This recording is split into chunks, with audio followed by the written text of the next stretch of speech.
Muy buenas tardes, queridos hermanos y hermanas, apreciadas visitas. Estoy muy contento de poder compartir con ustedes esta transmisión en vivo y en directo desde nuestros estudios en la ciudad de Fresno, California.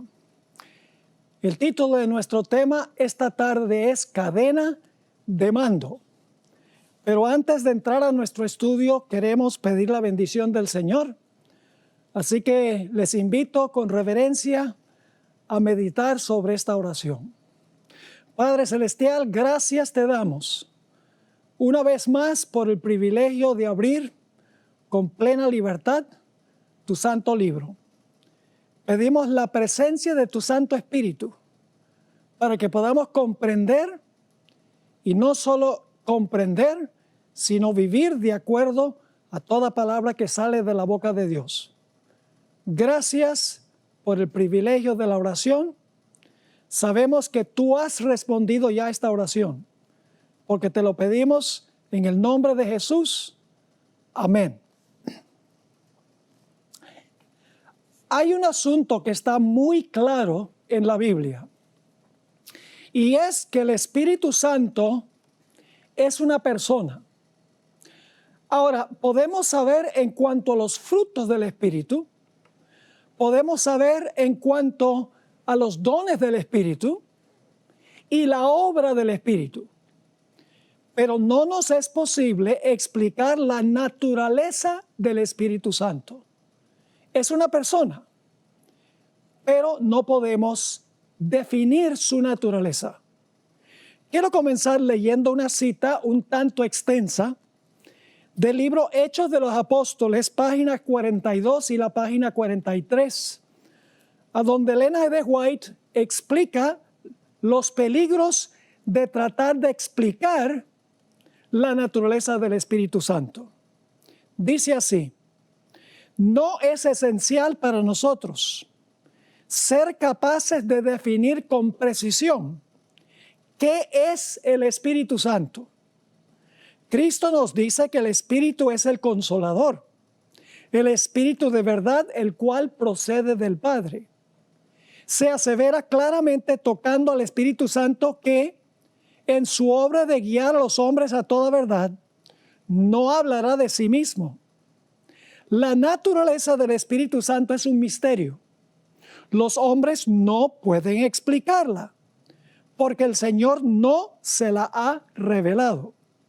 Los hombres que tienen conceptos caprichosos pueden reunir pasajes de las Escrituras y darles interpretación humana. Pero la aceptación de esos conceptos no fortalecerá a la iglesia. En cuanto a estos misterios que son demasiado profundos para el entendimiento humano, el silencio es oro. El oficio del Espíritu Santo, es decir, su obra, se especifica claramente en las palabras de Cristo. Cuando Él viniere, redarguirá al mundo de pecado y de la justicia y de juicio. Es el Espíritu Santo el que convence de pecado.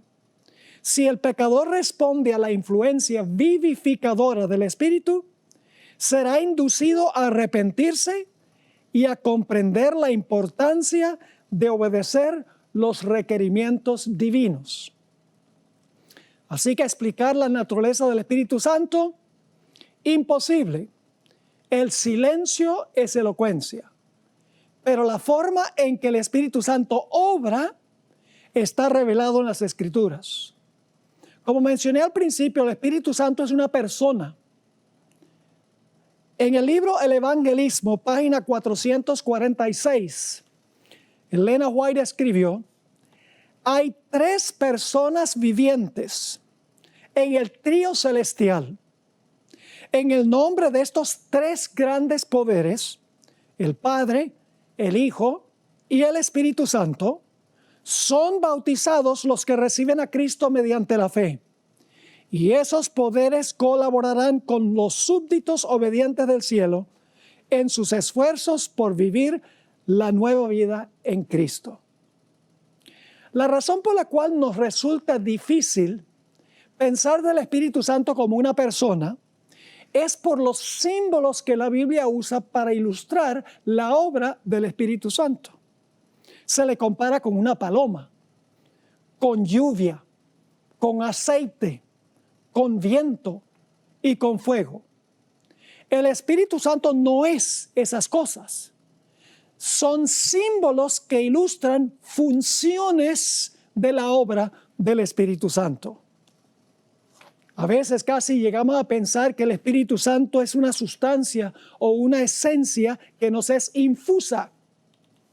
Pero la Biblia nos dice que el Espíritu Santo es una persona que ama, razona, piensa, ayuda, guía, redarguye y enseña. Todas estas cosas son indicaciones de que el Espíritu Santo tiene personalidad. Quiero invitarles a ir en sus Biblias conmigo al Salmo 8 y los versículos 3 al 8. Salmo 8 y el versículo 3 al 8. Aquí encontramos una descripción de la posición y el territorio que Dios le dio originalmente a Adán, el padre de la raza humana. Dice allí el salmista: cuando veo tus cielos, obra de tus dedos, la luna y las estrellas que tú formaste, digo, ¿qué es el hombre para que tengas de él memoria? ¿Y el hijo del hombre para que lo visites? Le has hecho un poco menor que los ángeles y lo coronaste. Es decir, Adán fue colocado como rey. Reyes usan coronas. Así que dice, lo coronaste de gloria y de honra. Ahora todo rey tiene un territorio sobre el cual gobierna también. Así que sigue diciendo, le hiciste señorear, gobernar sobre las obras de tus manos. Todo lo pusiste debajo de sus pies. Ovejas y bueyes, todo ello, asimismo las bestias del campo, las aves de los cielos y los peces del mar, todo cuanto pasa por los senderos del mar. La expresión bestias del campo, aves de los cielos y peces del mar indica que Adán tenía reino o gobierno sobre cielo, tierra y mar relacionado con este planeta. Pero luego Adán se dejó vencer por Satanás y nosotros llegamos a ser siervos de aquel a quien obedecemos. Cuando Adán escogió obedecer las palabras de su esposa, quien fue influenciada por Satanás, Adán se convirtió en súbdito de Satanás y Satanás le quitó su territorio, le quitó su posición y le quitó también su territorio.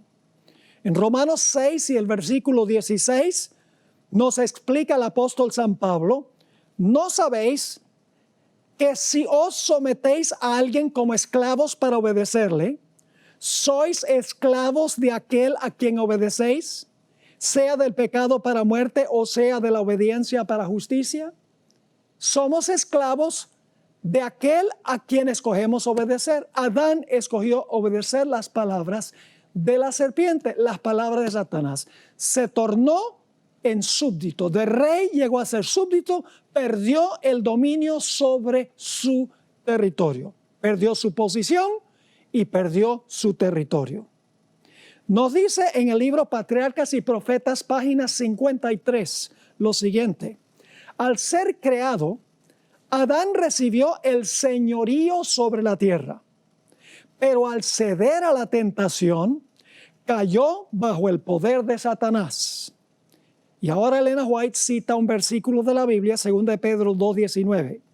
Y el que es de alguno vencido, es sujeto a la servidumbre del que lo venció.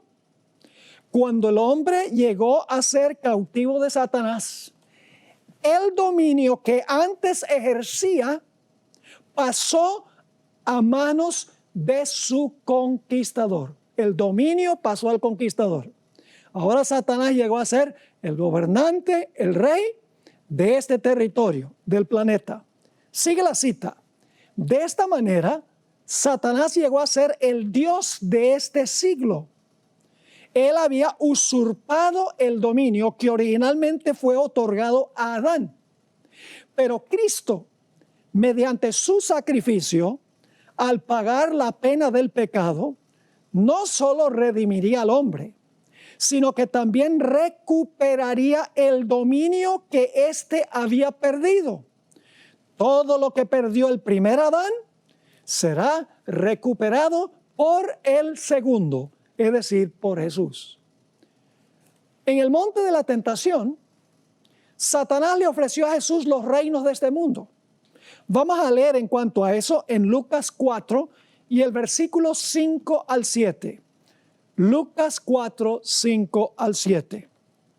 Y le llevó el diablo a un alto monte y le mostró en un momento todos los reinos de la tierra. Y le dijo el diablo: a ti daré toda esta potestad, es decir, todo este poder y la gloria de ellos, porque a mí ha sido entregada y a quien quiero la doy.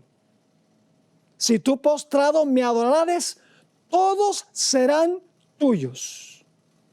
Satanás está diciendo: yo soy el dueño ahora de este planeta. Si tú quieres este planeta sin tener que morir, te arrodillas un momento, me adoras y yo te lo entrego todo sin necesidad de sufrir y de morir. Satanás le ofreció a Jesús el reino y la posición y el territorio que le había usurpado a Adán. Pero Jesús, por su vida perfecta y por su muerte en la cruz en nuestro lugar, echó a Satanás del cielo como representante de este mundo. Cuando Cristo vivió una vida sin pecado, venciendo a Satanás, cuando Cristo cargó los pecados en la cruz y murió, Satanás perdió la posición como rey y perdió también este planeta como su territorio. Notemos Juan 12 y el versículo 31 al 33. Y yo sé que algunos están pensando: pero pastor, no pareciera que Jesús fuera el rey de este mundo y que este territorio fuera de él. Esperen, vamos a explicar eso. Juan 12, 31 al 33. Aquí Jesús está hablando inmediatamente antes de su muerte, un par de días antes de su muerte. Y Jesús dijo: ahora es el juicio de este mundo. Ahora el príncipe, que significa gobernante, el príncipe de este mundo será echado fuera. Fuera como representante del mundo. En el Antiguo Testamento Satanás iba representando al cielo, el planeta Tierra. En el libro de Job dice que se presentó allá entre los hijos de Dios, entre los representantes del universo. Allá fue Satanás representando este mundo porque él le había quitado la posición de dominio a Adán. Así que sigue diciendo aquí Jesús: y yo, si fuere levantado de la tierra, a todos atraeré a mí mismo. Y decía esto dando a entender de qué muerte iba a morir. Su muerte iba a echar fuera al gobernante de este mundo, le iba a arrebatar el territorio que Satanás le había arrebatado a Adán. En el Deseo de todas las gentes, página 706, encontramos una cita que tiene que ver con lo que estamos hablando. Dice así: Cristo no entregó su vida hasta que hubo cumplido la obra que había venido a hacer. Y con su último aliento exclamó: consumado es. La batalla había sido ganada. Su diestra y su brazo santo le habían conquistado la victoria. Como vencedor, plantó su estandarte en las alturas eternas. ¡Qué gozo entre los ángeles! En la victoria del Salvador todo el cielo triunfó. Satanás fue derrotado y sabía que había perdido su reino. No que lo iba a perder, sino que sabía que había perdido su reino. La batalla, dice, había sido ganada. Jesús había conquistado, no va a conquistar, había conquistado la victoria. Como vencedor, Jesús plantó su estandarte en las alturas eternas. Jesús le quitó a Satanás la posición de rey y le quitó su territorio, el planeta Tierra. En Apocalipsis 12, 10 al 12, encontramos la reacción del cielo ante la victoria de Jesús. Nos está diciendo cómo reaccionó el cielo cuando el acusador de los hermanos fue lanzado fuera cuando Cristo murió. Dice ahí en Apocalipsis 12 y el versículo 10. Entonces oí una gran voz en el cielo que decía: ahora ha venido la salvación, el poder y el reino de nuestro Dios y la autoridad de su Cristo. Porque ha sido, noten, está recordando lo que pasó en la cruz. Porque ha sido lanzado fuera el acusador de nuestros hermanos. Lo hacía en el cielo. El que los acusaba delante de nuestro Dios día y noche. Y ellos le han vencido por medio de la sangre del Cordero y de la palabra del testimonio de ellos, y menospreciaron sus vidas hasta la muerte. Ahora, ¿cómo debía reaccionar el cielo? Oh, dice, por lo cual, alegraos cielos y los que moráis en ellos. ¿Y la tierra qué? ¡Wow! Dice, ¡ay de los moradores de la tierra y el mar! Porque el diablo ha descendido a vosotros con gran ira, sabiendo que tiene poco tiempo. Satanás estaba airado porque había perdido su posición de rey y había perdido su territorio. Y él dijo, pues Jesús tendrá que venir a quitármelo. Jesús legalmente se lo quitó. Pero Satanás dice a Jesús, ahora ven y quítamelo empíricamente. Aun cuando Satanás perdió legalmente su posición como rey y su territorio, no los va a entregar sin una batalla a muerte. Desafía a Jesús que le quite el dominio y el territorio. Por eso la batalla y la guerra continúa. Porque Satanás sabe que perdió, pero no se va a rendir sin una gran lucha. Ahora vamos a ver qué sucedió en el día del Pentecostés. En Hechos, el capítulo 2 y el versículo 1 al 4, nos describe lo que ocurrió en el día del Pentecostés. Dice allí, en el versículo 1, cuando llegó el día del Pentecostés, estaban todos unánimes juntos, y de repente vino del cielo un estruendo como de un recio viento. Primer fenómeno, recio viento, que soplaba, el cual llenó toda la casa donde estaban sentados. Y se les aparecieron lenguas repartidas como de fuego. Segundo fenómeno, fuego, asentándose sobre cada uno de ellos. Y fueron todos llenos del Espíritu Santo. Ahora escuchen, fueron llenos del Espíritu Santo y comenzaron a hablar en otras lenguas según el Espíritu les daba que hablasen. Tres fenómenos: viento, fuego, y empezaron a hablar en otras lenguas, en idiomas que no habían estudiado ni habían antes hablado. Ahora, para entender plenamente lo que pasó en el día del Pentecostés, necesitamos regresar en la Biblia al primer lugar a donde se confundieron las lenguas, a donde se impartió el don de lenguas. Fue en la Torre de Babel. Vamos a Génesis 11 y los versículos 6 al 9, que nos va a ayudar a entender cómo se impartió el don de lenguas en el día del Pentecostés y cuál fue el fuego y el viento del día del Pentecostés. Dice ahí en Génesis 11, 6, y dijo Jehová: he aquí el pueblo es uno y todos estos tienen un solo lenguaje y han comenzado la obra. Y nada les hará desistir ahora de lo que han pensado hacer. Ahora pues, descendamos y confundamos allí su lengua, para que ninguno entienda el habla de su compañero.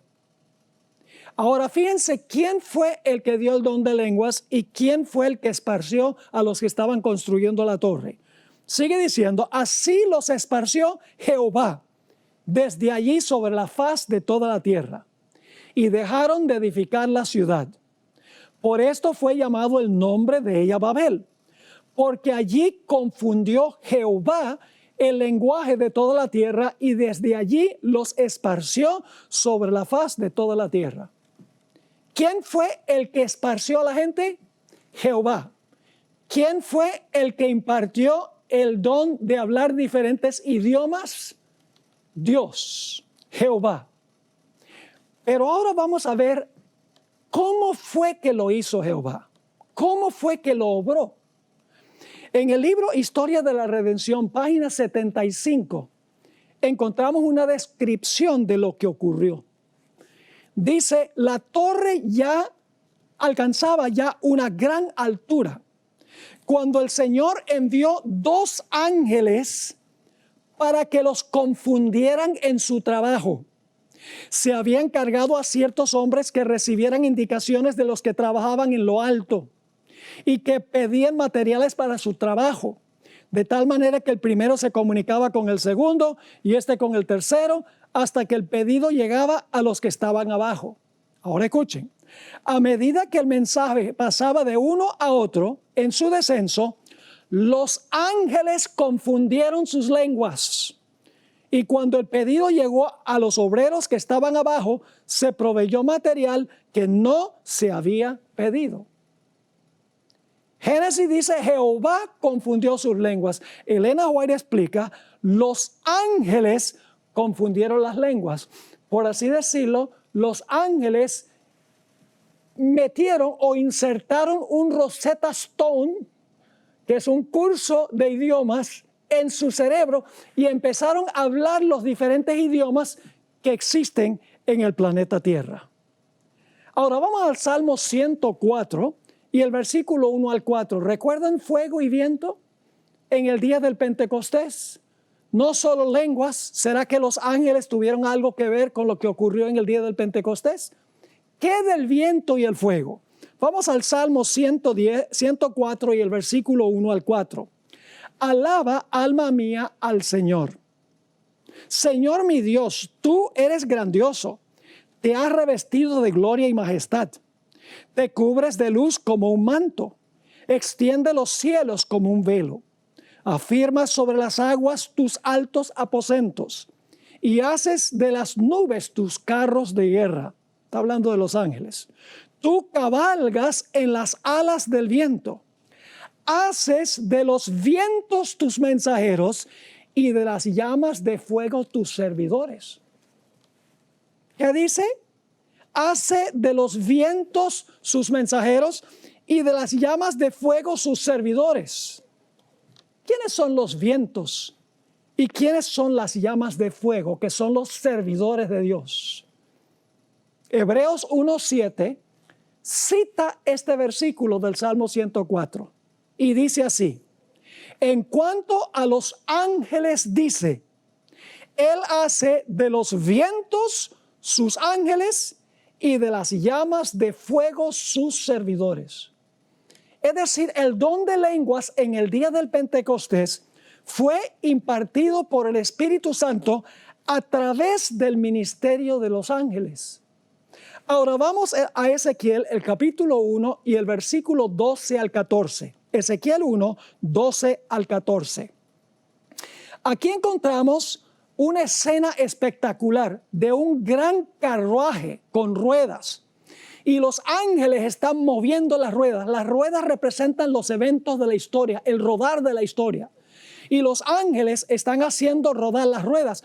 Pero no solamente los ángeles. Vamos a leer lo que dice Ezequiel 1, 12 al 14.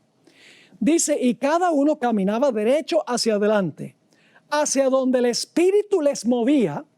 ¿Quiénes están moviendo a los ángeles y las ruedas? Hacia donde el Espíritu les movía que anduviesen, andaban. Y cuando andaban no se volvían. En cuanto a la semejanza de los seres vivientes que son ángeles, su aspecto era como de carbones de ¿qué? De fuego encendidos, como visión de hachones encendidos que andaba entre los seres vivientes. Y el fuego resplandecía y del fuego salían relámpagos. Y los seres vivientes corrían y volvían a semejanza de relámpagos. Es decir, los que están moviendo las ruedas en realidad son los seres vivientes que representan a los ángeles, pero el Espíritu los movía a ellos. Quiero leerles una cita que encontramos en Joyas de los Testimonios, tomo 2, página 350. Aquí Elena White describe esta escena de Ezequiel 1. Había ruedas dentro de las ruedas, en un arreglo tan complicado que a primera vista le parecía a Ezequiel que todo era confuso. Pero cuando se movían, era con hermosa precisión y en perfecta armonía. Ahora escuchen, los seres celestiales estaban moviendo esas ruedas. ¿Quiénes movían las ruedas? Los seres celestiales, que en los escritos de la hermana White se refiere a los ángeles. Así que dice, los seres celestiales estaban moviendo esas ruedas. Y por encima de todo, sobre el glorioso trono de zafiro estaba el Eterno, mientras que rodeaba el trono el arco iris, emblema de gracia y amor. Ahora vamos a leer otra cita, Joya de los Testimonios, tomo 2, página 350 y 351. La hermana White acaba de decir que los seres celestiales estaban moviendo las ruedas, pero ahora fíjese que va a aclarar. Escribió lo siguiente: las complicadas ruedas que al profeta le parecían envueltas en confusión estaban bajo la dirección de una mano infinita. El Espíritu de Dios, que según la revelación movía y dirigía esas ruedas.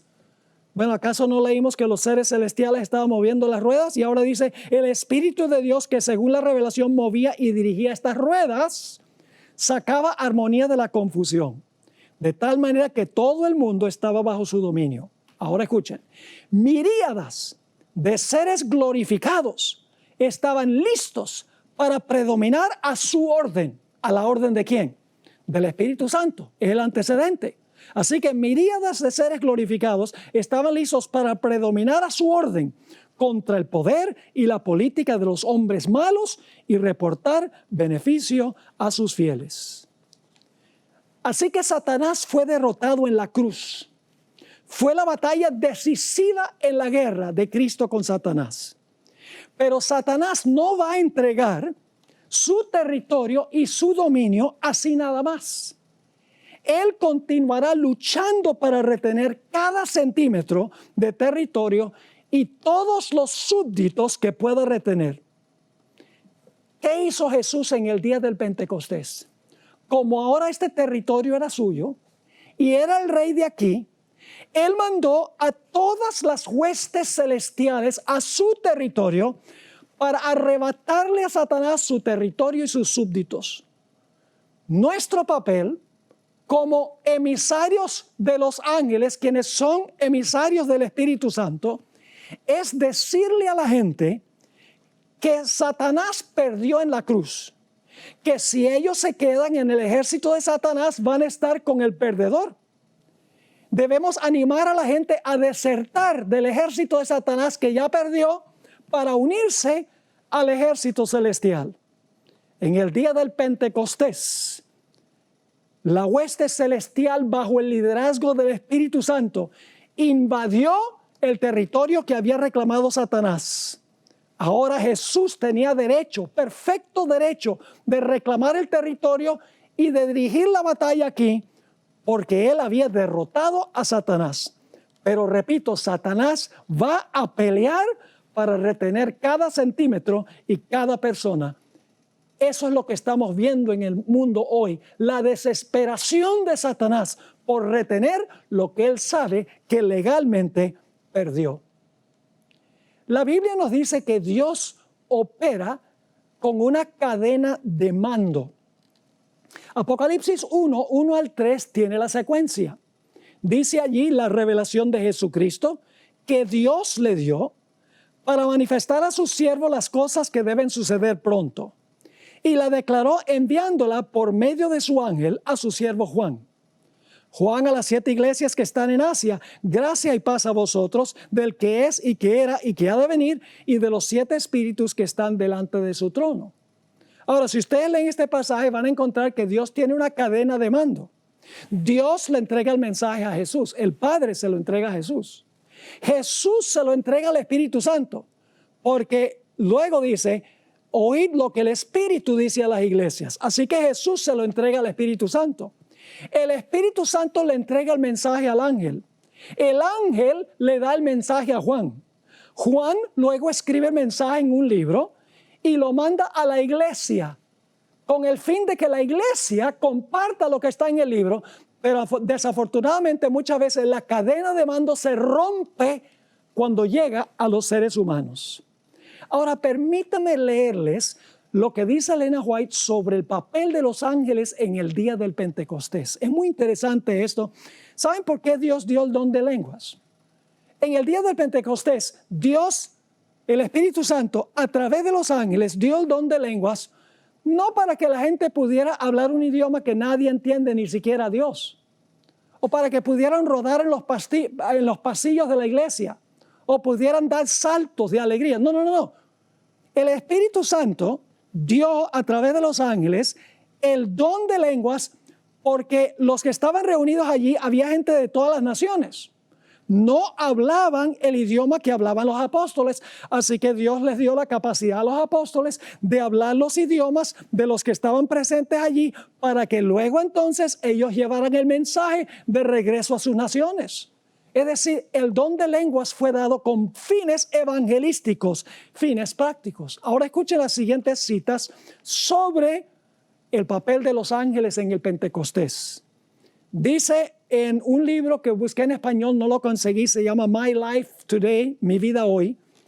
Dice lo siguiente: cuando se viva la verdad en su sencillez, en todo lugar, entonces Dios obrará, escuchen bien, por medio de los ángeles, así como obró en el día del Pentecostés. ¿Cómo obró Dios en el día del Pentecostés? ¿Por medio de quiénes? De los ángeles. Sigue la cita: los corazones serán transformados tan decididamente que se verá una manifestación de la influencia de la verdad genuina que se representa como el descenso del Espíritu Santo. En otra cita que encontramos en Mensajes Selectos, tomo 2, página 65, dice: cuando los ángeles del cielo vengan entre nosotros y obren mediante los instrumentos humanos, entonces habrá conversiones firmes y sustanciales en forma parecida a las conversiones que ocurrieron después del día de Pentecostés. Así que cuando los ángeles vengan en nuestro medio, veremos conversiones como después del Pentecostés. En otro documento que escribió la hermana White, no está en español, Manuscript Releases, tomo 10, página 112, ella escribió, hablando a los padres: todo el cielo tiene interés en su salvación y los ángeles de Dios están esperando hacer por usted lo que hicieron por los discípulos en el día del Pentecostés. Un par de citas más. Deseado de todas las gentes, página 318. Hablando de los primeros evangelistas. Habrán de contender con fuerzas sobrenaturales, pero se les asegura una ayuda sobrenatural. Todos los seres celestiales están en este ejército y hay más que ángeles en las filas. El Espíritu Santo, ahora escuchen, va a haber tres entidades aquí, tres entidades. El Espíritu Santo, el representante del capitán de la hueste del Señor. ¿Vieron tres allí? El Espíritu Santo es el representante del capitán de las huestes del Señor. Es decir, el Espíritu Santo ahora comanda a los ángeles porque el Señor Jesucristo ha asumido un cuerpo humano. Ahora vamos a leer una cita más. Review and Herald, enero 20, 1891. Miles se convirtieron después del derramamiento del Espíritu Santo. Ángeles poderosos de Dios, ataviados con la gloria celestial, vinieron a ayudar a la iglesia y echaron atrás a las huestes de Satanás. La obra del Espíritu Santo no se limita a los 10 apostólicos. Ahora, ¿notaron lo que leí al principio? Miles se convirtieron después del derramamiento del Espíritu Santo. Ángeles poderosos de Dios, ataviados con la gloria celestial, vinieron a ayudar a la iglesia y echaron atrás a la hueste de Satanás. Luego ella dice, la obra del Espíritu Santo no se limita a los 10 apostólicos. No está confinada a ninguna iglesia, sea grande o pequeña. Su campo de ministerio es el mundo. Pero los instrumentos por medio de los cuales obra el Espíritu Santo son los miembros de su cuerpo, es decir, nosotros, aquellos que creen en su nombre. Es por medio de estos portadores de luz que el Evangelio ha de ser llevado a todas las naciones de la tierra. Así que el Espíritu Santo comanda a los ángeles ayudan a los seres humanos en la predicación del Evangelio. Y la Biblia dice que hay millones y millones de ángeles, huestes incontables, listos para venir a ayudarnos en la batalla contra Satanás y contra el mal.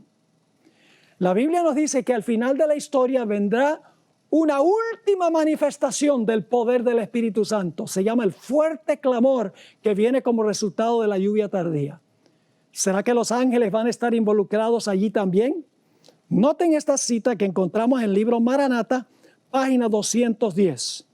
Antes que sea completamente terminada la obra y finalice el sellamiento del pueblo de Dios, recibiremos el derramamiento del Espíritu de Dios. Ángeles del cielo estarán en nuestro medio. Es decir, el derramamiento del Espíritu Santo vendrá y los ángeles del cielo estarán en nuestro medio. Hay una cita muy interesante del Deseo de todas las gentes, página 117, a donde Elena White habla sobre los milagros de Jesús, milagros de sanamiento. Dice así: los ángeles de Dios pasan siempre de la tierra al cielo y del cielo a la tierra. Los milagros de Cristo a favor de los afligidos y dolientes fueron realizados por el poder de Dios mediante el ministerio de los ángeles. Y es por medio de Cristo, por el ministerio de sus mensajeros celestiales, como nos llega toda bendición de Dios. Ahora, indudablemente todos han leído Apocalipsis 7, a donde hay 4 ángeles que están reteniendo los vientos. Pero ¿saben quién está reteniendo los vientos? Es el Espíritu Santo por medio de los ángeles. Voy a leerles esta cita que encontramos en el libro Testimonios para la Iglesia, tomo 6, página 408. El Espíritu de Dios, escuchen, que restringe ahora mismo, está siendo retirado del mundo. ¿Quién es el que restringe? El Espíritu de Dios, restringe. Sigue diciendo, los huracanes, las tormentas, las tempestades, los incendios y las inundaciones, los desastres por tierra y mar, siguen uno al otro en sucesión presurosa. La ciencia procura explicar la causa de todos estos fenómenos. Las señales que se acrecientan en nuestro alrededor, anunciando el pronto regreso del Hijo de Dios, se le atribuyen a toda causa menos la real. Dicen, no, el problema es el cambio climático. ¿Cuál fue el peor cambio climático de la historia? El diluvio. ¿Por qué vino el diluvio? ¿Porque se está usando mucho petróleo? ¿Porque tenía la gente prendido muchos aires acondicionados? No. La maldad del hombre era mucha en la tierra y todo designio del pensamiento del corazón de ellos era continuamente el mal. En los días de Elías, otro cambio climático, 3 años y medio sin llover. ¿Por qué razón? Por la pecaminosidad del pueblo. Sigue diciendo aquí. ¿Recuerdan que leí que el Espíritu de Dios restringe? Ahora fíjense lo que va a decir.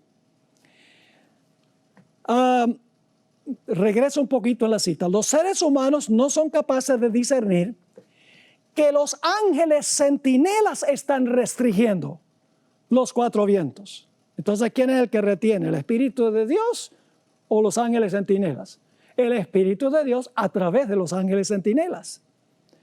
Así que dice, los seres humanos no son capaces de discernir que los ángeles centinelas están restringiendo los 4 vientos para que no soplen hasta que los siervos de Dios hayan sido sellados en sus frentes.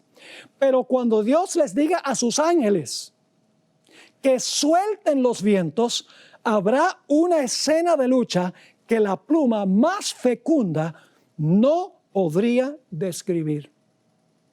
Quiero leerles algunas citas más sobre la función de los ángeles y la relación con el Espíritu Santo. En una revista que se llama The Youth Instructor, el instructor de los jóvenes, julio 5, 1894, encontramos esta cita del Espíritu Profecía. Por medio del ministerio de los ángeles, el Espíritu Santo es capaz de obrar sobre la mente y el corazón del agente humano para atraerlo a Cristo. ¿Cómo es la cosa? Por medio del ministerio de los ángeles, el Espíritu Santo es capaz de obrar sobre la mente y el corazón del agente humano para atraerlo a Cristo. Pero el Espíritu de Dios, y por ende significa a través de los ángeles, que acabamos de leer, pero el Espíritu de Dios no interfiere nunca con el libre albedrío del agente humano. El Espíritu Santo es dado para ayudar a fin de que el agente humano coopere con las inteligencias divinas. Y su tarea consiste en atraer el alma, pero no a obligarla a obedecer. Hablando del fariseo, Elena White escribió en Palabras de Vida del Gran Maestro, página 122. El fariseo no sentía ninguna convicción de pecado. El Espíritu Santo no podía obrar en él. Ahora, ¿cómo es que el Espíritu Santo iba a obrar en él? Sigo leyendo. Su alma estaba revestida de una armadura de justicia propia que no podía ser atravesada por los aguzados y bien dirigidos dardos de Dios, arrojados por manos angélicas. En el Ministerio de Curación, página 325, encontramos esta cita extraordinaria. La Biblia nos muestra a Dios en su alto y santo puesto. La gente a veces cree que Dios está personalmente en todas partes. Dios no es una sustancia que permea todo el universo. Eso sería panteísmo. Dios está sentado en su trono en el cielo. Por eso oramos, Padre nuestro que estás en el cielo. Pero Dios, a través de su omnisciencia, Él no tiene que estar físicamente presente en todas partes, porque a través de su omnisciencia Él conoce el fin desde el principio, conoce absolutamente todo lo que está pasando en todas partes. Dice la sierva del Señor, la Biblia nos muestra a Dios en su alto y santo puesto, no en estado de inacción, no en el silencio y la soledad, sino rodeado de millares y millones de seres santos, siempre a la espera de sus órdenes. Por medio de estos mensajeros, permanece Dios en comunicación activa con todas las partes de su dominio. Por medio de su Espíritu está presente en todas partes. Mediante su Espíritu y sus ángeles, atiende y cuida a los hijos de los hombres. Por encima de las confusiones de la tierra, el Dios está en su trono, todas las cosas están abiertas a su divina mirada y desde su grande y serena eternidad ordena lo que su providencia considera mejor. Ahora quiero compartir algo muy interesante que descubrí hace algunos años. Muchas acciones que en el Antiguo Testamento se le atribuyen a Dios, en realidad Dios no las hizo personal y directamente, las hizo a través de los ángeles. En repetidas ocasiones, Dios les delegó la responsabilidad de hacer a la hueste angélica. Ni la Biblia ni el Espíritu Profecía enseñan de que Dios está personalmente presente en todas partes. Y algunos pueden decir, pastor, eso es herejía. Pero tengo mucha documentación que ilustra eso. Dios está sentado en el cielo en su trono. Jesús intercede ante el Padre en el cielo. Ahora, déjenme compartir con ustedes algunas cosas interesantes. En Génesis 4 y el versículo 6 y 7, le habla Jehová Dios a Caín. Dice allí, en el versículo 6, entonces Jehová dijo a Caín, ¿por qué te has ensañado y por qué ha decaído tu semblante? Si bien hicieres, no serás enaltecido. Y si no hicieres bien, el pecado está a la puerta. Con todo esto, a ti será su deseo y tú te enseñorearás de él. Así que dice que Jehová habló estas palabras a Caín. Pero fíjense lo que dice el Espíritu Profecía. Historia de la Redención, página 55. Dios estuvo dispuesto de condescender enviando un ángel para que conversara con él. El ángel le preguntó por qué estaba enojado y le informó que si obraba bien y seguía las indicaciones que Dios le había dado, el Señor lo aceptaría y apreciaría su ofrenda. Así que la Biblia dice, Jehová Dios le habló esas palabras, pero Elena White explica que el ángel trajo el mensaje de Dios a Caín. Hablemos un momento de la traslación de Enoc al cielo sin ver la muerte. En Génesis 5:24 y Hebreos 11 y el versículo 5 dice que Dios fue el que se lo llevó. Dice en Génesis 5:24, caminó pues Enoc con Dios y desapareció porque le llevó Dios. Y en Hebreos 11:5 dice, por la fe Enoc fue traspuesto para no ver muerte y no fue hallado porque lo traspuso Dios. Y antes que fuese traspuesto tuvo testimonio de haber agradado a Dios. Elena White en el libro Espíritu y Profecía, tomo 1, página 63, escribió, Dios no iba a permitir que Enoc muriera como los demás hombres, sino que envió a sus ángeles para que lo llevaran al cielo sin experimentar la muerte. Dios lo llevó por medio de los ángeles. ¿Qué diríamos de las ruedas de los egipcios? ¿Recuerdan que cuando los egipcios entraron al mar se le cayeron las ruedas a las carretas? ¿Recuerdan eso? Según la Biblia, ¿quién fue el que le quitó las ruedas a las carrozas de los egipcios? Dice en Éxodo 14, 24 y 25, aconteció a la vigilia de la mañana que Jehová miró el campamento de los egipcios. ¿Quién miró el campamento? Jehová.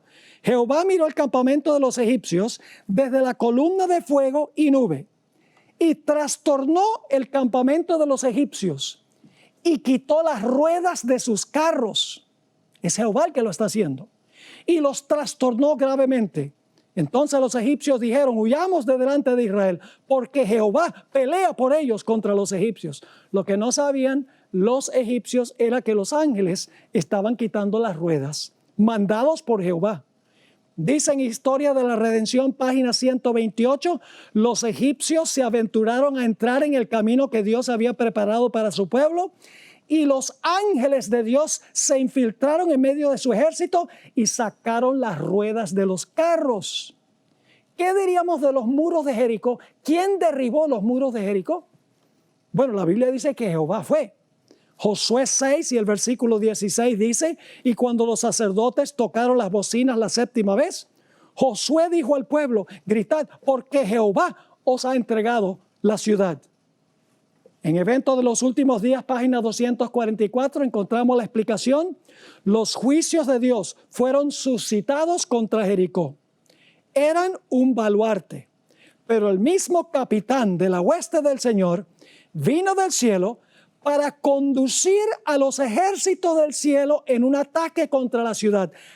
Ángeles de Dios asieron los masivos muros y los derribaron. Los ángeles agarraron los muros y los tumbaron. Un ejemplo más de muchísimos que tengo del Antiguo Testamento. Solamente le estoy dando algunos ejemplos para que entendamos cómo es que Dios opera el universo. Que nosotros en este mundo no tenemos que estar preocupados, ay, de que estamos solos, ¿será que Dios está conmigo?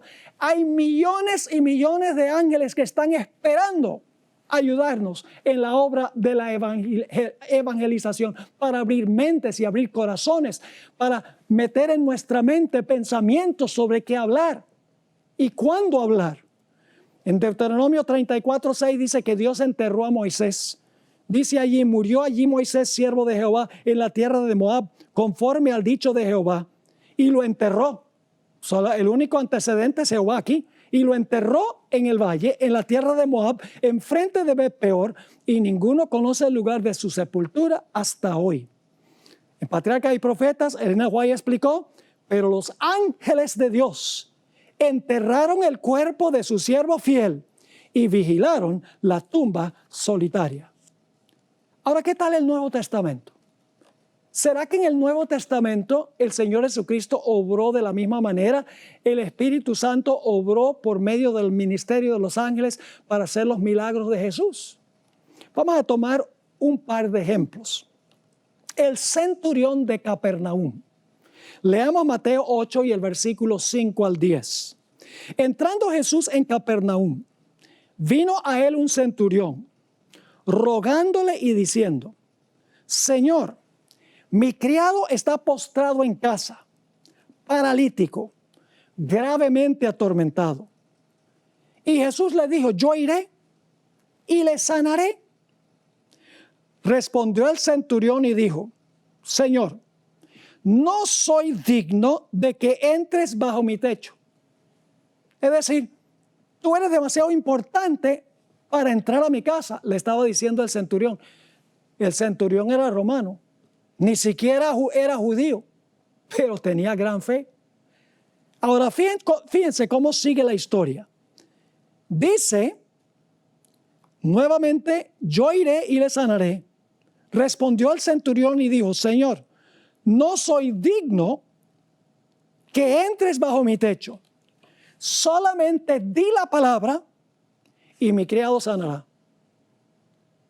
Y yo hace muchos años pensaba que lo que pasó fue que cuando Jesús habló la palabra y dijo: sea sano el criado, que la palabra de Jesús salió volando por el cielo y se metió allá para sanarlo.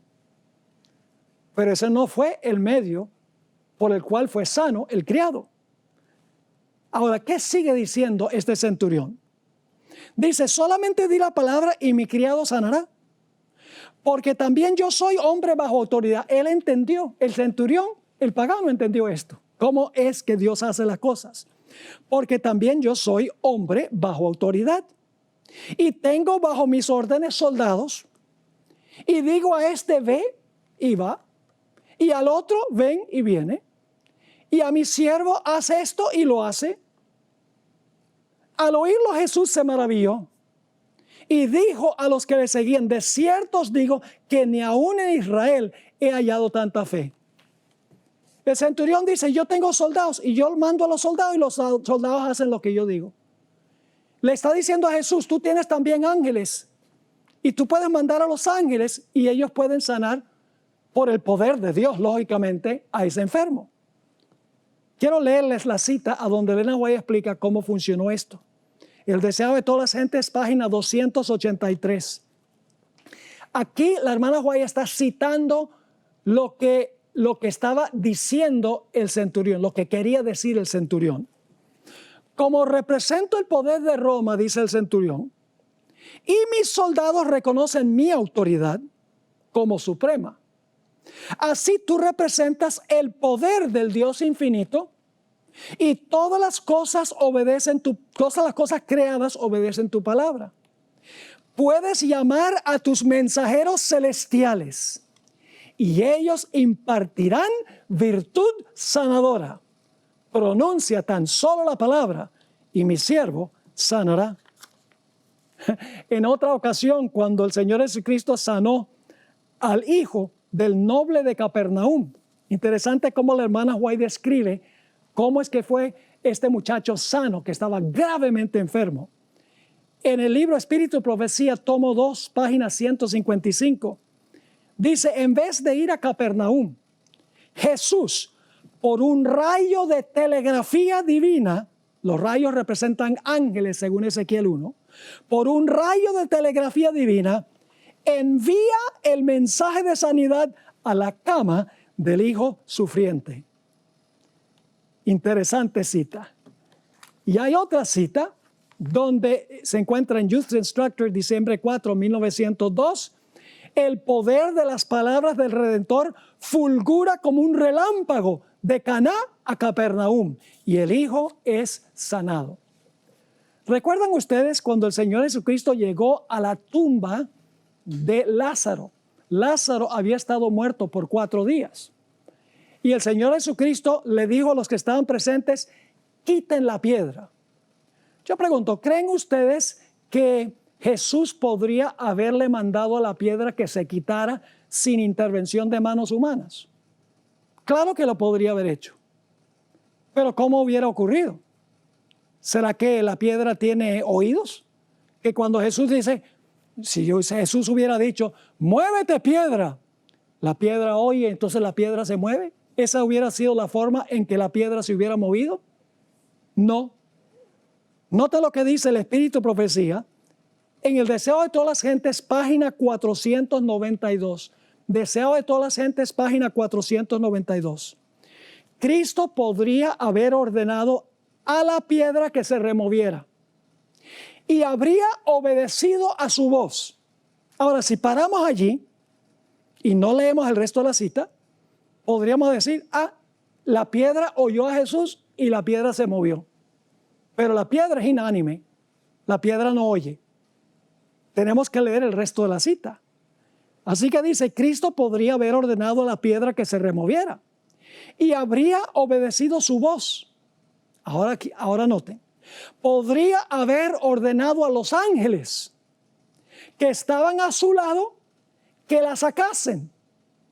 A su orden, manos invisibles habrían removido la piedra, pero había de ser sacada por manos humanas.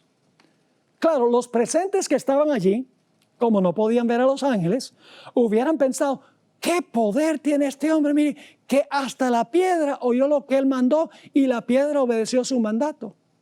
Pero en realidad la Biblia nos dice que aquello que conecta el cielo y la tierra son los ángeles. ¿Recuerdan ustedes la experiencia de Jacob cuando le robó la primogenitura a su hermano? Huyó de su casa. Después de viajar un tiempo, se acostó con su cabeza sobre una piedra y se le dio un sueño. En el sueño, Jacob vio una escalera que estaba sentada en la tierra que alcanzaba hasta el alto cielo. Esa escalera, según Juan 1:51, representa a Jesús. La parte de abajo de la escalera que estaba anclada en la tierra representa la humanidad de Jesús. Mientras que la parte de arriba de la escalera que alcanza el alto cielo representa la divinidad de Jesús. Lo que conecta el cielo y la tierra es la humanidad y la divinidad de Jesús en una sola persona. Pero ¿qué había subiendo y bajando sobre la escalera? Subiendo y bajando sobre la escalera había ángeles. Porque ángeles llevan nuestras oraciones al trono de la gracia y los ángeles traen las respuestas de Dios a nosotros. Los ángeles son mucho más importantes que lo que nosotros pensamos. Ahora mismo hay ángeles aquí en el estudio. Hay ángeles a donde están ustedes. Si tienen una lucha con Satanás, pueden rogarle a Dios y Dios va a vaciar el cielo de ángeles para que no caigas en tentación, para que no fracases en tu vida espiritual. Tenemos seres celestiales presentes que nos pueden ayudar en la obra de la evangelización. El poder de Dios no tiene límites. Así que salgamos con valentía para proclamar este glorioso mensaje, para restarle súbditos al ejército de Satanás, para que se unan al ejército de nuestro Señor Jesucristo.